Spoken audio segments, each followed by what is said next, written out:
Hi guys, hope everybody is doing really well. Today I'm going to go through some of my recent pickups from the car boot sale and other places. So without further ado, let's get on with it. This just arrived actually this morning. This is a iSorby and it's quite big. I'm trying to work out the length of it. I think it's about 12 inches. It's 14 inches, so it's a big boy. And later on I'm going to show you my collection of iSorby. I do have a similar one, a little bit bigger, so that's a nice addition. I just picked up this one from a buddy of mine who lives local, and this is a British design from 1910, and it's a little bit different to the one I have. That's the reason why I made a swap for a smoothing plane. As you can see, the writing is a little bit different, the patent number, and this one says patent stamped on the side, and the slight differences with the mechanism, the way it's fastened.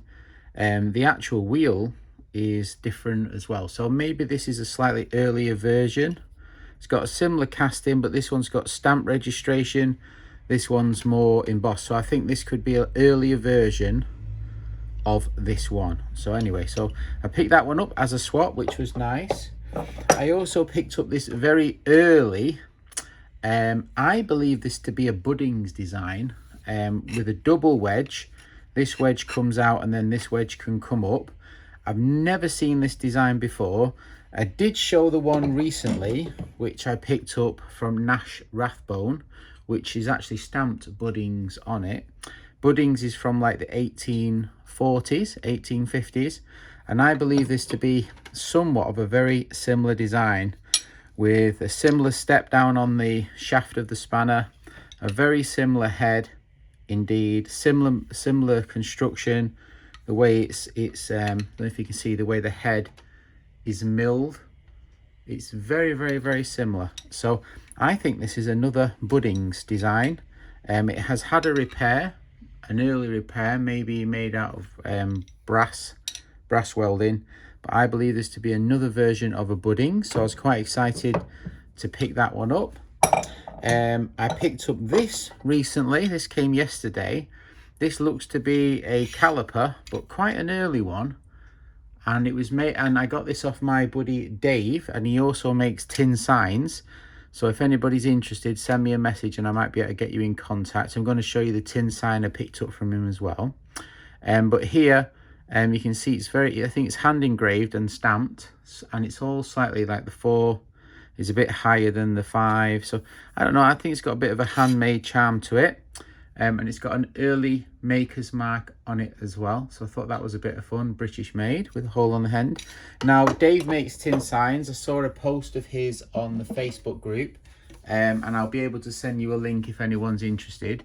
He made a bunch of these Woden Vice displays, really well made, and they will not rust. I think the center of them is aluminium, and he said he's had his outside in the shed outside for 10 years or something, and they've not delaminated or rusted. So this will go next to my Woden actual Woden display sign, so I thought that was quite good. I picked up this one from a buddy of mine, Joe Greaves, who watches the channel. He picked this up on a car boot sale in Gloucestershire, and it's a Paignton number 1, and later on I'm going to show you my rest of them. I think I have a 1, 2, 4 and a 6 of this, so it's a nice addition. Thank you, Joe. I did give it a clean up. It was a little bit rusty, and I'll give it 2 coats of paste wax, but this dates from 1886 I think, and it's the very first design of the Bahco adjustable spanner, which is obviously the winning design for the thumb wheel being in the center of the wrench. Before that you had all sorts of mechanisms built into the handle or built on the side, but this is the known design now for today. So very early, nicely stamped with the Bahco symbol, so I was really pleased to pick that up. A great addition. Now I got this job lot on eBay of these 4 items. We have a 4 self-adjusting or quick adjusting wrenches. I got this one. It seems to be a little bit different to the one I have. The one I have is plain on one side, it says patent on the other.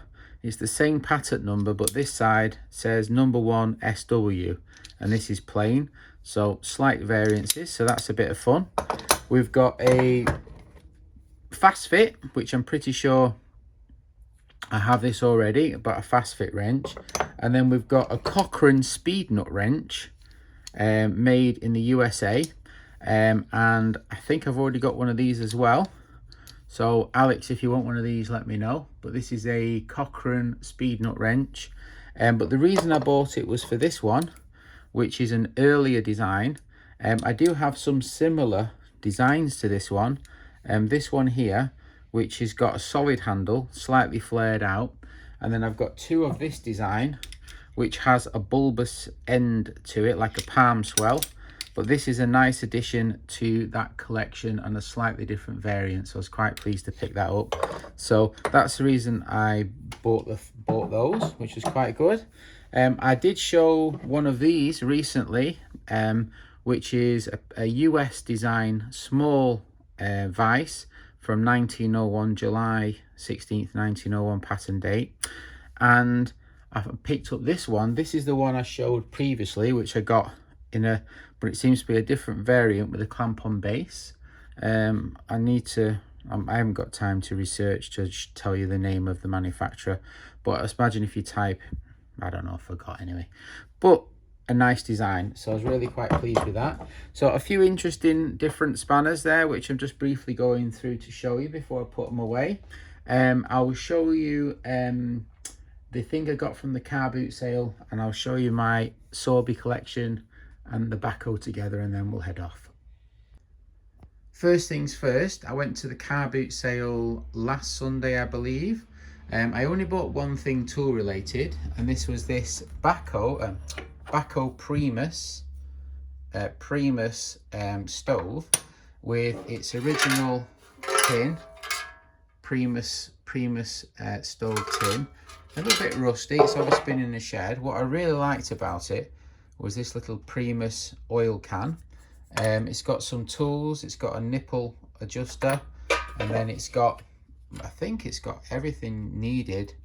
So it's a number 210 Primus. Needs a clean. I've literally just left it.